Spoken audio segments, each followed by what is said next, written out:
The world is changed. I feel it in the water. I feel it in the earth. I smell it in the air.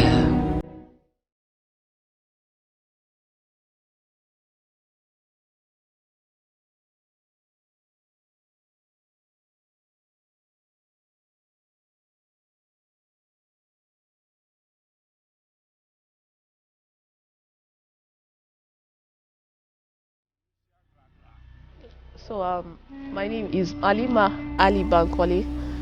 I'm a writer and a publisher.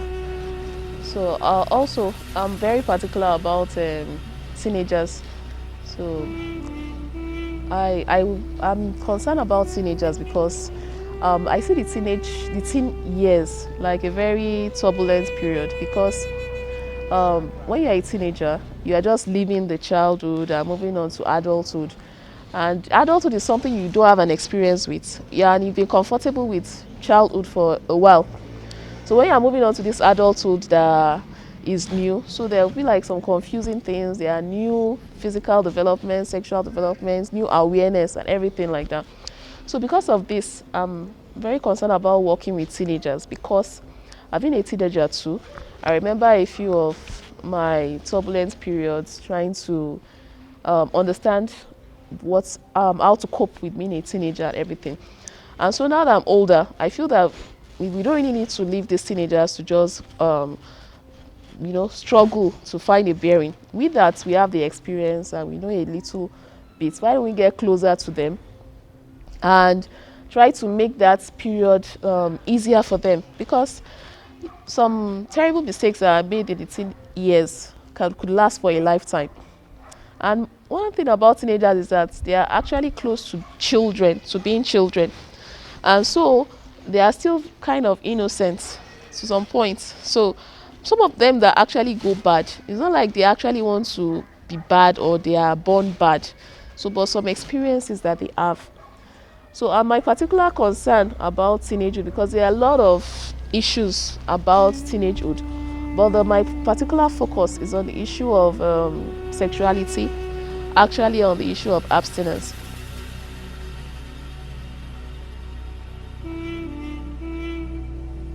I'm strongly of the belief that if teenagers can adopt abstinence, they'll have a more productive teenage life and they'll move on to their adulthood.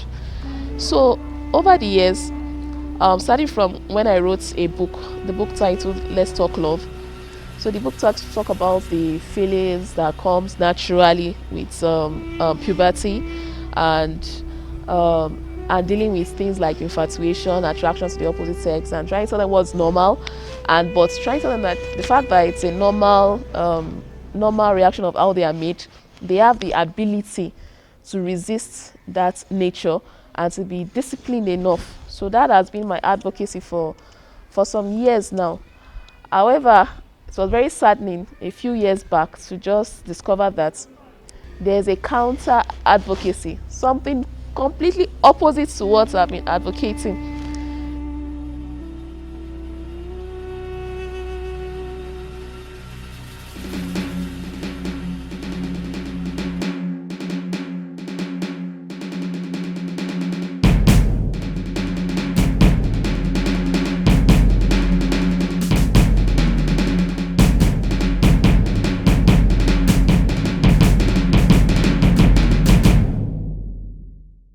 You see, we've known that from the media, from music, movies.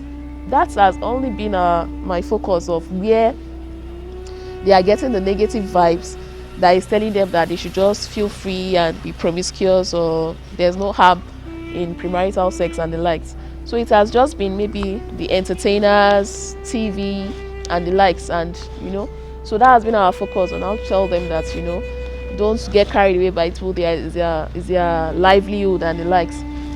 But I was now shocked to find an NGO actively encouraging these teenagers to actually adopt premarital sex as a way of life. And I was able to narrow it down to this project called Adolescent 360 Project. The Adolescent 360 Project is a project that is, the aim of the project is to increase the usage of modern contraceptives among teenagers, not teenagers, it states among 15 to 19-year-olds in Nigeria, Ethiopia, and Tanzania. And the program is still on. So at the time that I discovered it was in a 4-year phase, but I have come to see that if after that 4-year elapsed, that the program is still on. So in Nigeria, it's being spearheaded by a particular NGO, and this NGO has also divided into 2 phases. It has one for the southern girls and then one for the northern girls. And for the northern girls, it focuses on the married girls, while for the southern girls, it's for the unmarried girls. And there was actually a publication, I think in 2018, where it was actually tagged achievements. Their achievement was to say how many young 15 to 19-year-olds they have given different kinds of contraceptives. In fact, contraceptives that I never even knew their names until I got married. So they've been giving them IUDs, giving them injectables, and the likes. And they actually quoted the number of these contraceptives that they've given to them. And I thought, like, is this a nightmare or something? Is this actually real? So, but I do not really understand how this is happening in our country, because our country prides itself in a country that we are very religious. So I don't know how we were sleeping, or how we are still sleeping, because the project is still on, that an NGO is really giving our children contraceptives. It states 15 to 19-year-old contraceptives, and this thing is not even done. It's not even an hidden thing at all. It's something that anybody can find out about it. It's even as bad as being done in in clinics, in primary health centers, as they put in all their write-ups. So even on their Facebook groups, so if you contact them as a teenager, you can get access to these things.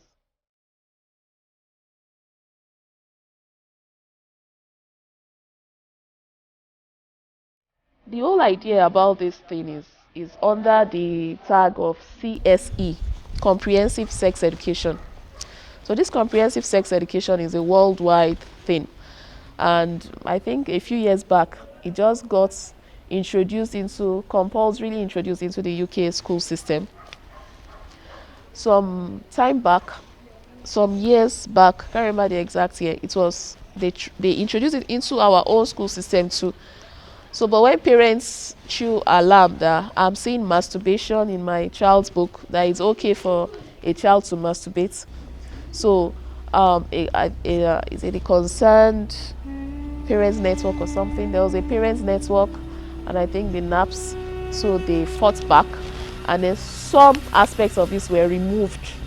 A number of aspects of that comprehensive sex education was removed from the school curriculum. However, some of it are still there. For instance, in the primary school social studies, we have a topic, healthy boy-girl relationship. I really don't understand what is the point of that. Healthy boy-girl relationship. That is trying to implant it there, that there is something called a girl-boy relationship. Just make sure that it is healthy. What do pupils in primary 5 need to know about healthy boy-girl relationships? What's their business with relationships at all in primary 5? And then in SS3 biology, balance in nature, we have the topic about contraceptives. Fine. So people might argue that yes, these people, they need to know it, because they already know these things anyway from the likes and all that. My question is this: if actually they need to know what contraceptives are, do they need to know how they are used when they are not planning to use it right now? Because if you go into the Inspire website that the government just put out there for students to go into, it's talking about, it was describing it very graphically of how to use it. talking about how these things should be used. I can't even repeat it here, but you should try, and I want you all to try and go and check it out yourself. The SS3 biology, the topic balance in nature. So we're talking about the use of contraceptives. It describes how these contraceptives are actually used.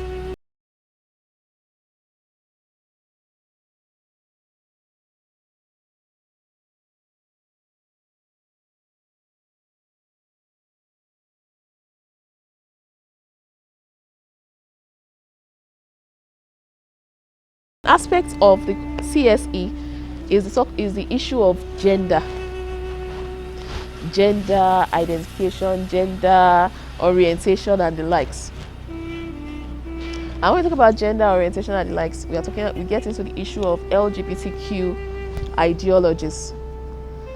So LGBTQ is an alien ideology to us as Muslims. It is haram, it is forbidden, even to our culture, because we always celebrate the marriage of a man to a woman, and then we expect the what's it called? It's something that this is what we recognize as our sane society. So if eventually we continue to look the other way, and this CSE gets reintroduced into the school curriculum, and this issue of gender orientation gets introduced into the school curriculum, it's not going to be something that is going to be something that is going to be for the benefits of our society at all.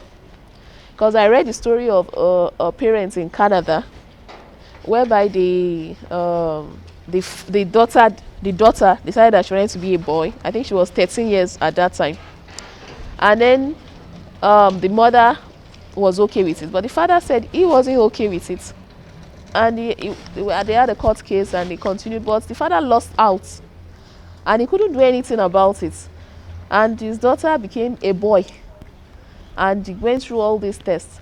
And then if you do your study well, one fact of it is that anybody that changes gender cannot procreate, cannot give birth again. So that is one of the disadvantages of changing gender. If you change gender, that person becomes infertile, cannot, either male or female, cannot have children. Then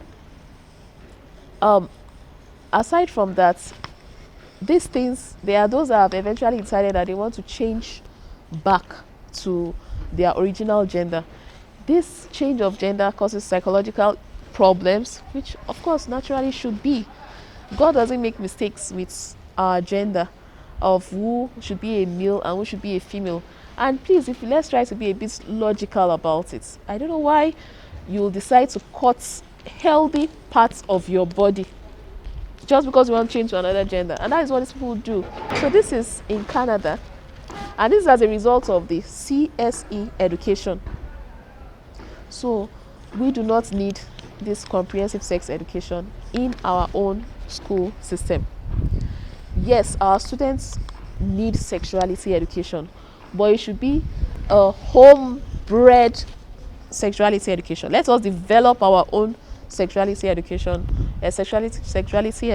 curriculum. I think I'm aware that there's a sexuality education curriculum that is safe. It's called the Human Dignity Curriculum, that is being researched and being worked on right now, and it's probably even available. So instead of that sexuality education, so why don't we go look into this Human Dignity Curriculum and analyze it and see if it actually fits, but from those that have been practicing the comprehensive sexuality education curriculum. It has brought more ill to them than good. So there is an urgency for us to be more alert. I think what has been happening to us, that I'm not saying that we should go against the government, but let us be participatory. Let us participate in whatever the government introduces, so that if it's not a divine scripture, then we do not just adopt it or if it is anything that is coming from the West, We shouldn't just see it like a scriptural text from the heavens. Let us analyze it and see if it suits us or not. So there is an urgency for us as parents and educators to be more concerned about this issue of the sexuality education our children are being exposed to. I forgot to mention earlier that even the primary 5 curriculum now, they are being taught reproductive organs, functions of reproductive organs. And even in the junior school, where they are taught functions of where they are taught about reproduction, they are not yet taught functions of reproductive organs in the junior secondary school. So I don't know why primary school pupils are being taught functions of reproductive organs. There is a reason why children's innocence should be protected. By the time that we are creating sexually sensitized children, this is not good at all for our society. The CSE curriculum is so bad that it has content for 0 to 4 years. It has content about the issue of gender, confusing them, those that have had the experience with that curriculum, it makes the children to be confused about their gender. And there are a lot of literature texts about this gender issue and telling them that maybe they are born, yes, that's what they call it, they say born in the wrong body. Born in the wrong body. So the urgency for us not to look away from this issue is that currently there is a grant. And we say it's a grant, it's money that is not going to be returned. There is a grant for those that want to advance the LGBTQ cause in West Africa, that want to protect their rights, that want to promote and whatever, everything, the advocacy that has to do with LGBTQ. There is currently a grant ending in March. So if that grant ends in March, anytime from March, the application ends in March. So anytime from that March, they could begin to get access to that money. And you know what happens when people have money in their hands? So let us be alert now that if this grant goes unhindered and people actually get paid and people actually get this money to promote this LGBTQ cause, then you and I should not sleep with our 2 eyes closed. Because even from experience, this current adolescent 360 projects, the ways are so diverse and dynamic of accessing these girls. So diverse. There was a parent that was complaining that she went to the health center, something about her daughter and sexuality stuff. And then the nurse was actually advising her to come and take a contraceptive for her child so that she doesn't get pregnant. I mean, is pregnancy just the problem? What about a child's dignity? So should a child just be sleeping around just because? No, let's just, this thing is a very logical and very simple thing to understand. If you believe that contraceptives will stop the issue of teenage pregnancy, right? But what about the issue of promiscuity? What about the issue of children without virtues, children without morals? Without morals, that have just been messing around, because by the time they have this tool and they realize that they cannot get pregnant, they will just their lives will get worse off for it.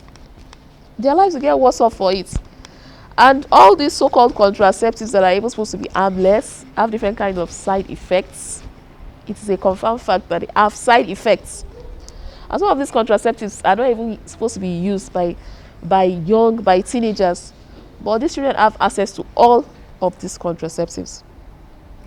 In fact, for you to realize that this issue is a very burning issue, is a very burning nightmare, is that currently on Facebook, this NGO has a page on Facebook where, I don't know if these are real girls, but there are some girls that claim to be between the ages of that 15 to 19 that are actually, their videos are there, that they are talking about the preferred choice of contraceptives, not that they want to, but they are currently using. So there are girls that talks about how they are using injectables, girls 15 to 19-year-olds, just because they don't want to get pregnant. That's just it. Talking about self-injectables, talking about IUD, So, and by the time this video is out there, the propagation is going further, and this is even before the grants that is even coming up now. So this grant is coming up very soon. We need to be alert. Is there even no way to stop it? I mean, since this we are the ones in the country, we are the stakeholders in this country. Is there any way for us to say that why are you giving people to come and corrupt our society? Can we not stop them and say no, take back your grants? We don't want you to give people grants to do this to our society. Why don't you give people grants to develop our society, develop our road, develop our school system, develop our agricultural system? Those are the kind of grants that we need. Give grants for people to develop the agricultural system. Let there be food, let there be better education, but not grants to promote LGBTQ cause, for goodness sake.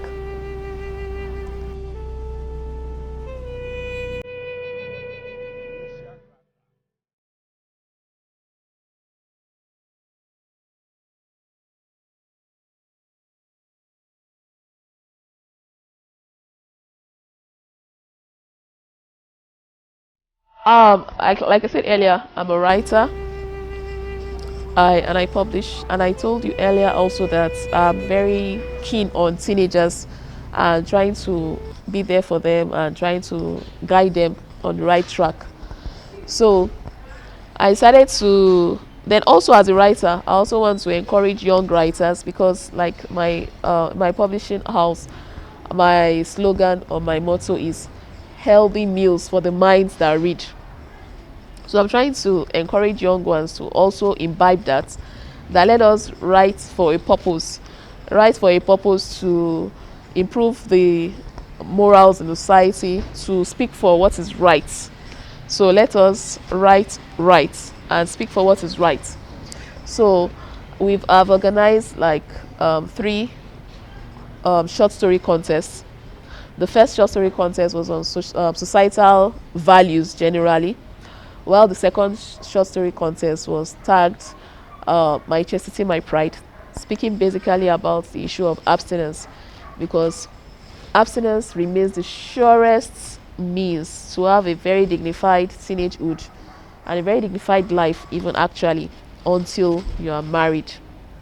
So this year, with this issue of this LGBTQ grants that is out there, so we decided that we are going to have our short story contest this time around to include speaking about the ills of the LGBTQ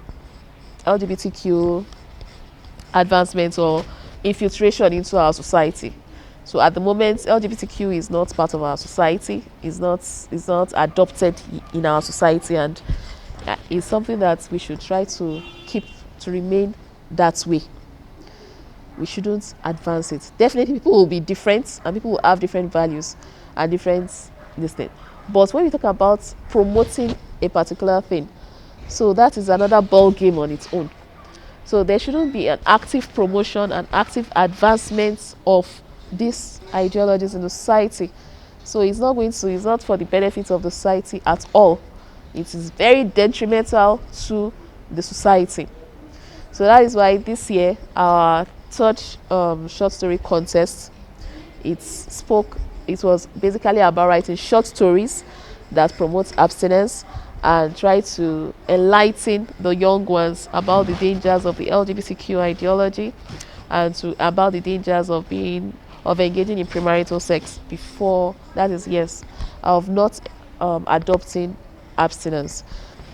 So this year we had the contest and we had 33 students applied. 33 students took part in the competition and we were able to pick 15 of them.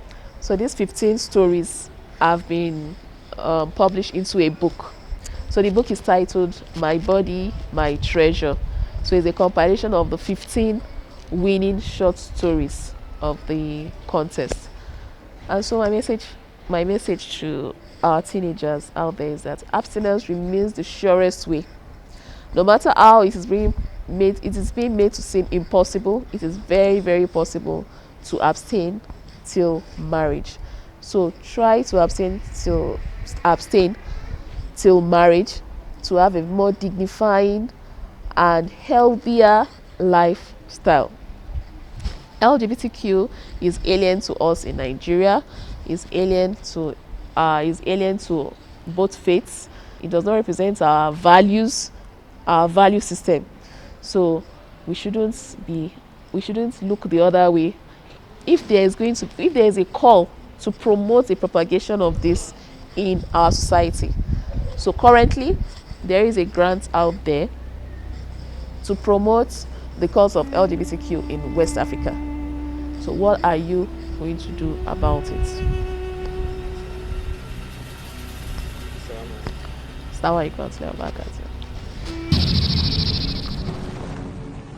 TV. Let's heal the world.